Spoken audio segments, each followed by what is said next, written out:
Hello दोस्तों, नमस्कार। Toppers notes के करंट अफेयर क्लासेस में आपका एक बार फिर से बहुत बहुत हार्दिक स्वागत है। और मैं हूं Manish Kumar, current affair faculty on this channel. तो दोस्तों, आज है 7 जुलाई और अपन 7 जुलाई का करंट अफेयर पढ़ेंगे। तो डेली करंट अफेयर क्लासेस को उसका अपडेट लेने के लिए आप हमारे toppersnotes.com चैनल को सब्सक्राइब कर लीजिएगा। ये यूट्यूब चैनल है और आपको डेली का अपडेट यहाँ पर मिलता रहेगा। तो आज 7 जुलाई अपन स्टार्ट करते हैं और एक अच्छी न्यूज़ के साथ स्टार्ट करते हैं। देखिएगा, आपको सामने एक पिक दिख रहा है जिसका नाम क्या है, गलवान घाटी।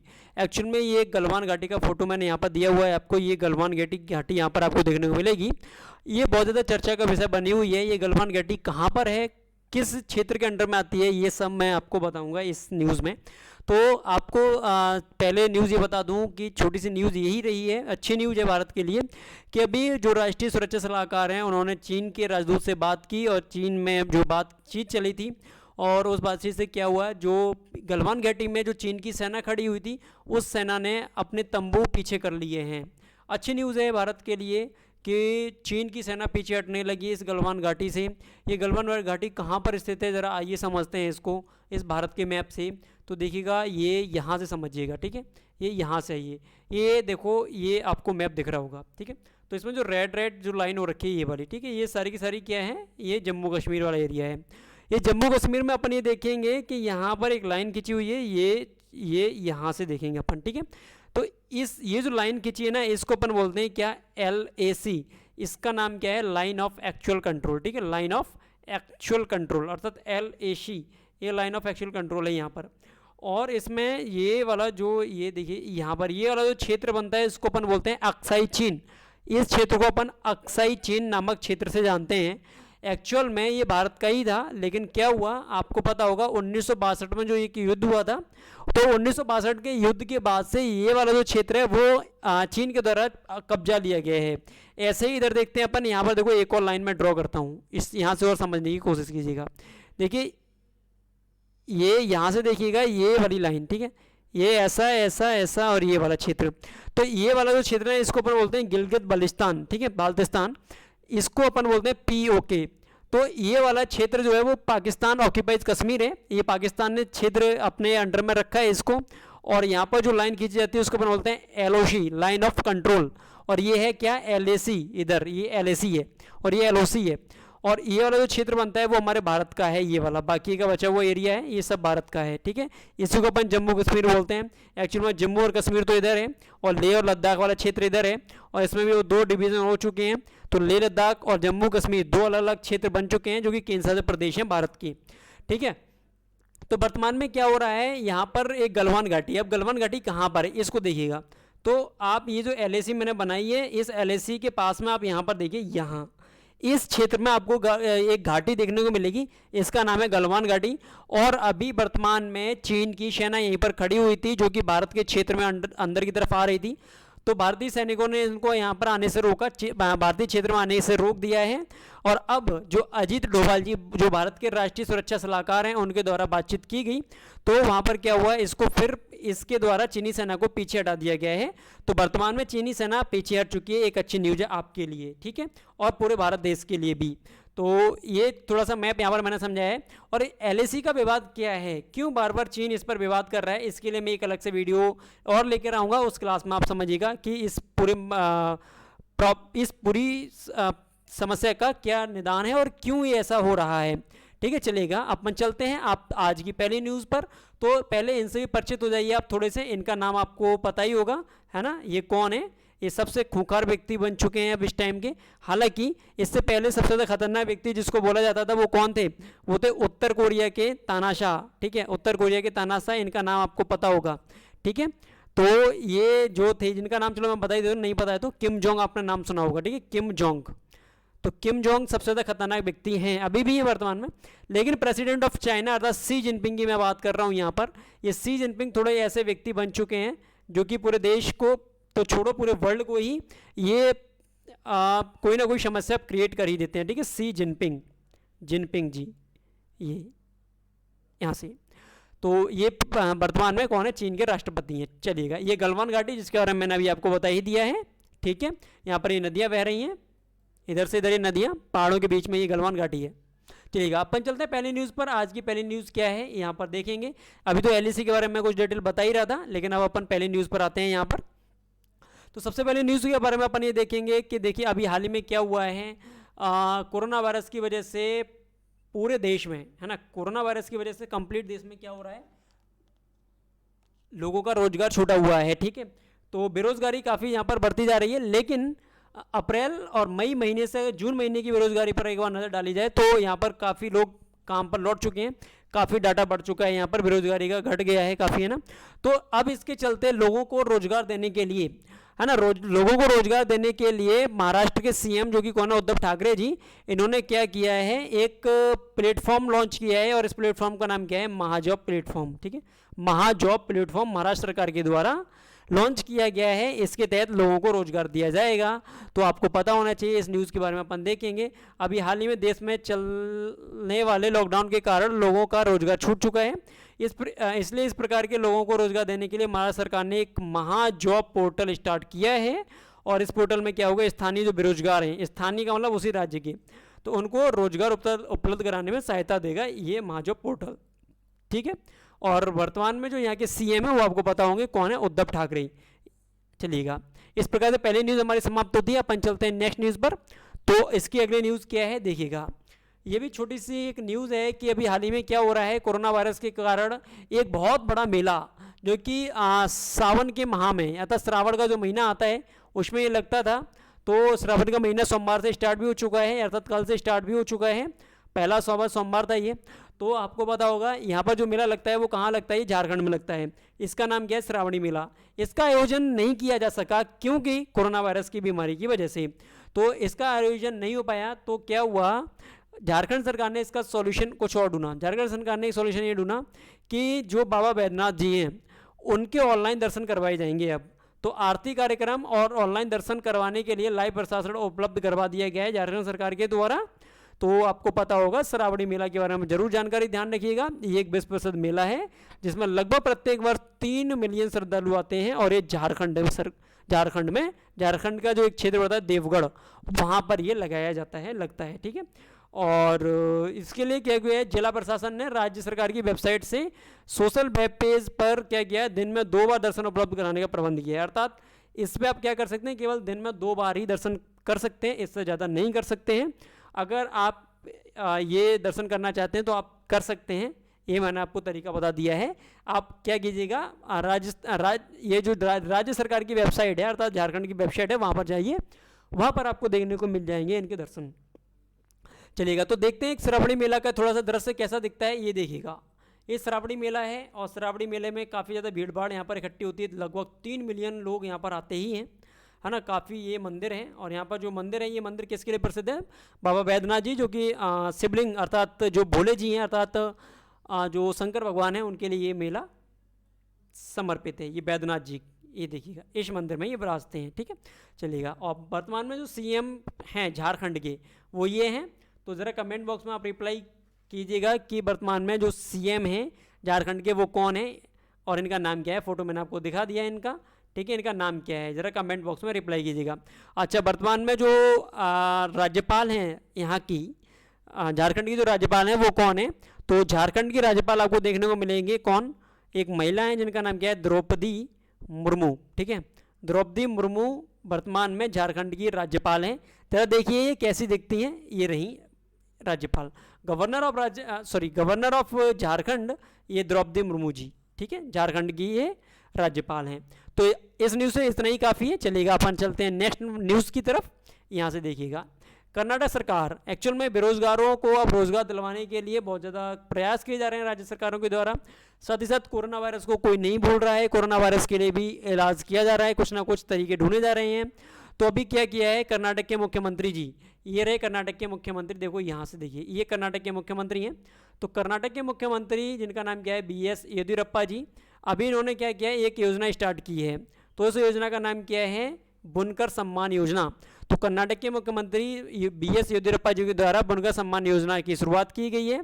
इस योजना के तहत क्या होगा, इस योजना के तहत राज्य के 19,477 हथकरघा बुनकरों को प्रत्यक्ष अंतरण लाभ के माध्यम से, अर्थात ये एक सिस्टम होता है जिसको अपन बोलते हैं डायरेक्ट बेनिफिट ट्रांसफर, DBT। ठीक है, अभी बताऊंगा डीबीटी क्या होता है, तो एक शॉर्ट में जान लो अभी तो इसके माध्यम से प्रतिवर्ष क्या होगा, अब इनको 2,000 रुपये की वित्तीय सहायता दी जाएगी, अर्थात 2,000 रुपये 19,777 लोगों को दिए जाएंगे। ये हथकरघा बुनकर कौन होते हैं, ये हैंडीक्राफ्ट वाले लोग होते हैं जो कि हाथों से बने हुए सामान को बेचते हैं बनाकर, ठीक है। ये हैंडीक्राफ्ट कुछ ऐसा दिखता है, आपको देख लीजिएगा आप। तो क्या होता है डीबीटी, इसके बारे में जान लो। यहाँ पर थोड़ा सा मैं बता दूं, एक्चुअल में डीबीटी जो है ये थोड़ा सा ये यहाँ से देखिए, डीबीटी की वास्तव में भारत में शुरुआत कब हुई थी, इसका पूरा नाम जान लो। क्या होता है, डायरेक्ट बेनिफिट ट्रांसफर, ठीक है, डायरेक्ट बेनिफिट ट्रांसफर इसका पूरा नाम है। और इसको भारत में शुरुआत किया गया था कब, इसको भारत में शुरू किया गया था ये 1 जनवरी 2013 को, 1 जनवरी 2013 से ये प्रारंभ किया है भारत में। और ये क्या है, ये इसको क्यों शुरू किया गया था, इसको इसलिए शुरू किया गया कि जो गवर्नमेंट के द्वारा जो सब्सिडीज दी जाती हैं, ठीक है, सब्सिडीज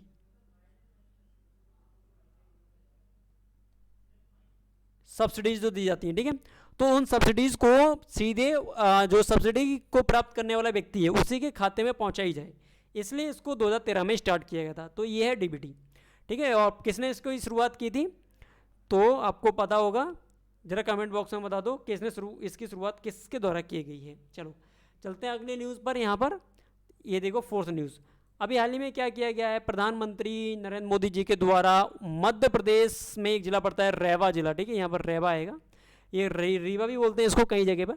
तो रीवा जिले में एशिया का सबसे बड़ा 750 मेगावाट का अल्ट्रा मेगा सोलर प्लांट बनाया जा रहा है, जिसको राष्ट्रपति 10 जुलाई को अर्थात आज से 3 दिन के बाद में राष्ट्र को समर्पित कर देंगे, ठीक है। ये कहाँ पर बनाया गया है, मध्य प्रदेश के रीवा क्षेत्र में, जो कि कहाँ पर पड़ता है, विंध्य क्षेत्र में।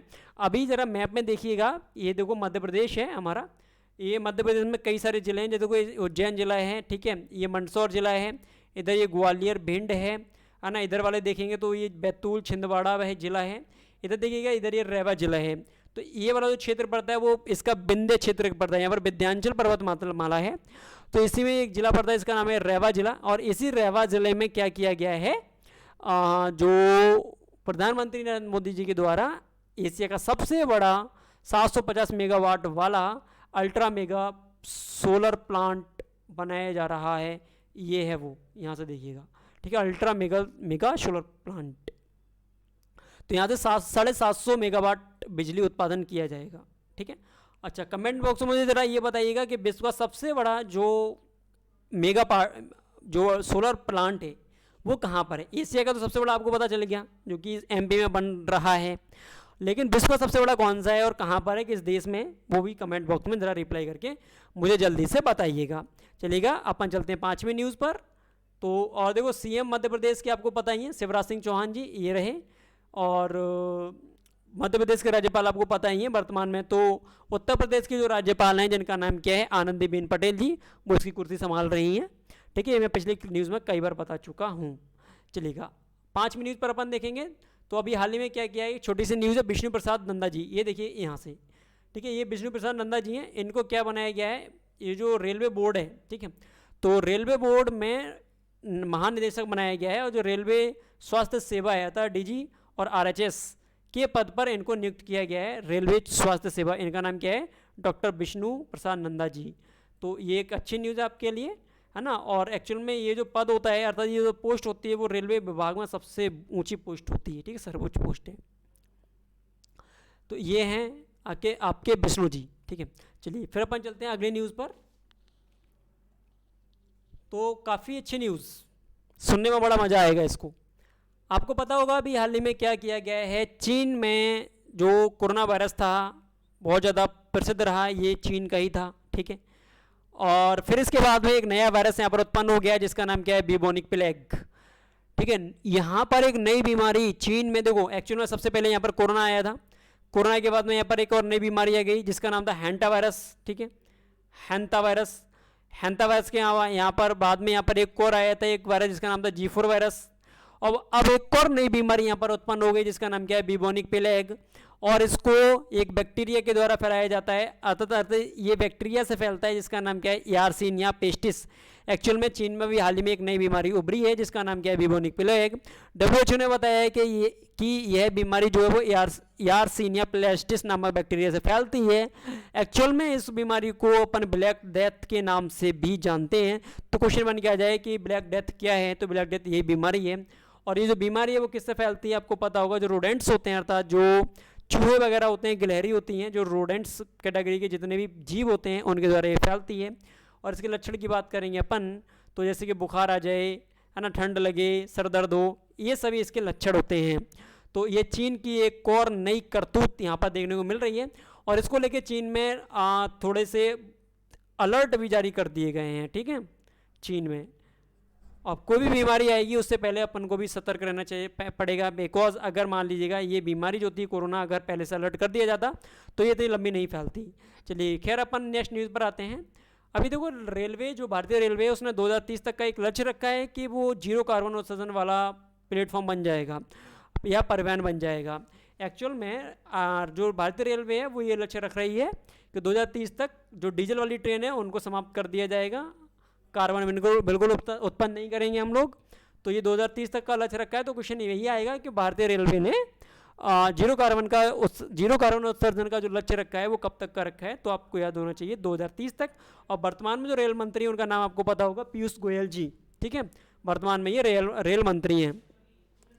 अच्छा, इसके अलावा आपको पता होना चाहिए कि जो आत्मनिर्भर भारत को ध्यान में रखते हुए रेलवे ने ये लक्ष्य सौर ऊर्जा के माध्यम से प्राप्त करने की सोची है। मतलब रेलवे सोचता है कि आत्मनिर्भर भारत बनता रहे और इस लक्ष्य को अपन प्राप्त करते रहें। और वर्तमान में रेल मंत्री पीयूष गोयल जी हैं। मिलिए इन पीयूष गोयल जी से, ये हैं पीयूष गोयल जी। ठीक है, रेल मंत्री। तो वर्तमान में रेल मंत्री जो है वो उनका नाम क्या है, पीयूष गोयल जी। और सोलर प्लांट को स्थापित करने के लिए इसने भी बोला है कि सोलर प्लांट बनाए जाएंगे जहाँ जहाँ पर बिजली है, बिजली की ज़रूरत बहुत ज़्यादा है इसलिए। ठीक है, चलिएगा आते हैं अगली न्यूज़ पर। आपको पता होगा अभी हाल ही में क्या हो रहा है, चीन के 59 ऐप बंद कर दिए गए हैं। इन 59 ऐप में एक ऐप जिसका नाम क्या है, कैम स्कैनर, ये डॉक्यूमेंट स्कैनर ऐप था। मतलब इससे जो डॉक्यूमेंट्स होते हैं उनको स्कैन किया जाता था, पेजों को स्कैन किया जाता था। तो डॉक्यूमेंट स्कैनर ऐप जिसका नाम था कैम स्कैनर, इसको भी हाल ही में बंद कर दिया गया है इन 59 ऐप के साथ ही। तो इसीलिए पश्चिम बंगाल सरकार ने, अर्थात वहाँ की जो मुख्यमंत्री जिनका नाम क्या है, ममता बनर्जी, इन्होंने डॉक्यूमेंट स्कैनिंग ऐप, एक नया ऐप लॉन्च कर दिया जिसका नाम क्या है, सेल्फ स्कैन। तो क्वेश्चन बन के आ सकता है कि सेल्फ स्कैन ऐप किस सरकार के द्वारा लॉन्च किया गया है, तो पश्चिम बंगाल। और आपको पता होना चाहिए क्या है ये सेल्फ स्कैन का मतलब डॉक्यूमेंट स्कैनिंग ऐप है ये भी। ठीक है, यहाँ पर सेल्फी नहीं ले सकते अपन इससे। अच्छा, और आपको पता होना चाहिए, ये देखो वर्तमान में यहाँ की सीएम आपको पता ही होंगी, वेस्ट बंगाल की सीएम ये ममता बनर्जी हैं, जो कि वर्तमान में इससे पहले ये रेल मंत्री भी रह चुकी हैं। अच्छा, कैम स्कैनर ऐप जो कि कुछ इस प्रकार का दिखता था, आप लोगों के मोबाइल में होगा भी, जो भी स्टूडेंट पढ़ते हैं उनके मोबाइल में होना भी चाहिए, मेरे हिसाब से शायद ये होगा भी, तो आप देख लीजिएगा, ये था कैम स्कैनर ऐप। ठीक, चलिएगा चलते हैं इसके बाद अगली न्यूज़ पर, और आज की लास्ट न्यूज़। अभी देखिएगा, ये असम है और ये असम के सीएम है। ठीक है, ये असम है, अर्थात ये पूरा राज्य जो है इसका नाम क्या है, असम। इसके ऊपर एक राज्य पड़ता है अरुणाचल प्रदेश, ये भारत का। और असम के इस क्षेत्र में, यहाँ पर है ना, इस क्षेत्र में यहाँ पर एक वन्यजीव अभ्यारण्य जिसका नाम क्या है, देहिंग पटगई वन्यजीव अभ्यारण्य। तो ये अभी तक एक वन्यजीव अभ्यारण्य था, अर्थात वाइल्ड लाइफ सेंचुरी था, ये एक नेशनल पार्क नहीं था। तो इसकी बहुत पहले से डिमांड चल रही थी कि देहिंग पटगई वन्यजीव अभ्यारण्य को नेशनल पार्क बनाओ। ठीक है, नेशनल पार्क का मतलब एक राष्ट्रीय पार्क का दर्जा दो। तो राष्ट्रीय उद्यान का दर्जा इसको मिलने के लिए सरकार बार बार प्रयास कर रही थी। तो अभी हाल ही में क्या हुआ है कि अभी जो देहिंग पटगई वन्यजीव अभ्यारण्य है इसको नेशनल पार्क बनाने की घोषणा कर दी गई है। किसके द्वारा, जो national board for wild life होता है उसके द्वारा कर दिया गया है। और इससे पहले यहाँ पर एक काम और हुआ करता था, तो इसमें एक हिस्सा है, अर्थात इसी वाइल्ड लाइफ सेंचुरी में एक हिस्सा है जिसका नाम क्या है, सालेकी एक क्षेत्र पड़ता है, वहाँ पर कोयला खनन के लिए अनुमति भी दे दी गई थी इसके द्वारा, है ना, NBAWL के द्वारा। तो कई महीने की बहस के बाद में ये अनुमति इसको मिल गई है। तो कुछ ये रहा असम, और ये रहे असम के सीएम। और वर्तमान में असम के सीएम कौन है, ज़रा मुझे कमेंट बॉक्स में बताइएगा आप लोग। और ये कुछ इस प्रकार का दिखता है ये देहिंग पटकाई वन्यजीव अभ्यारण्य, जो कि अब नेशनल पार्क बन चुका है। तो आज की ये अंतिम न्यूज़, आज की न्यूज़ में अपन इतना ही काफ़ी है ना, अपन इतना ही पढ़ेंगे। और अगर आपको वीडियो अच्छा लगता है तो लाइक कीजिए, शेयर कीजिए और उन स्टूडेंट तक पहुंचाइए जिनको इनकी वास्तव में ज़रूरत है। आप जैसे बहुत सारे स्टूडेंट भी होंगे। और हमारे चैनल को सब्सक्राइब कर लीजिएगा, जिससे कि आपको डेली का अपडेट मिलता रहे। और कल है 8 जुलाई, और कल अपन 8 जुलाई का करंट अफेयर पढ़ेंगे। बहुत बहुत धन्यवाद।